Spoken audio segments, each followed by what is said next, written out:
என் குட்டி பையனுக்கு நான் கிச்சனுக்குள்ளே போக ஆரம்பித்தாலே எப்படி தெரியுதுன்னு தெரியல. உடனே எழுந்துட்டான். சரி, அவனை தூங்க வச்சுட்டு இட்லி தோசைக்கு மாவு காலியாக இருந்தது, அதை ஊற வைக்க போட்டுட்டேன். இன்றைக்கி ஹர்ஷத்துக்கு லஞ்சுக்கு கொடுத்து விடுறதுக்காக குயிக்காகவும் செய்யணும், டேஸ்ட்டாகவும் இருக்கணும். அதனால் பருப்பு சாதம் செய்யலாம்னு சொல்லிட்டு, அவன் படிக்கிற ஸ்கூலில் நான்வெஜ் அலோடு கிடையாது. அவனுக்கு கவலை வேற தாங்க முடியலை. அதுக்கு என்ன செய்ய முடியும்? நார்மலாக நம்ம வீட்டில் வடிக்கிற சாதம் 1 கிளாஸ் எடுத்திருக்கேன். அதுக்கு 1/4 கிளாஸ் பாசிப்பயிறு எடுத்திருக்கேன்.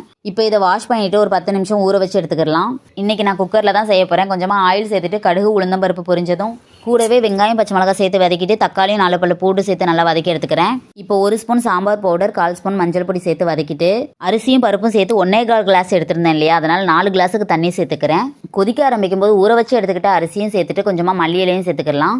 இப்போ மூடி போட்டு ஒரு 4 விசில் வச்சு எடுத்தால் சூப்பரான பருப்பு சாதம் ரெடி ஆயிரும். பருப்பு சாதத்துக்கு சைடிஷாக சைட் பை சைடாக நான் வாழைக்காய் பொரியலும் பண்ணி எடுத்துக்கிட்டேன். அப்படியே லஞ்சுக்கு திணை சேமியாக தான் செஞ்சுருந்தேன். இன்றைக்கான டே இப்படி தாங்க போச்சு. vlog பிடிச்சிருந்தா லைக் பண்ணிவிட்டு சப்போர்ட் பண்ணுங்கள். நெக்ஸ்ட் vlogல பார்க்கலாம்.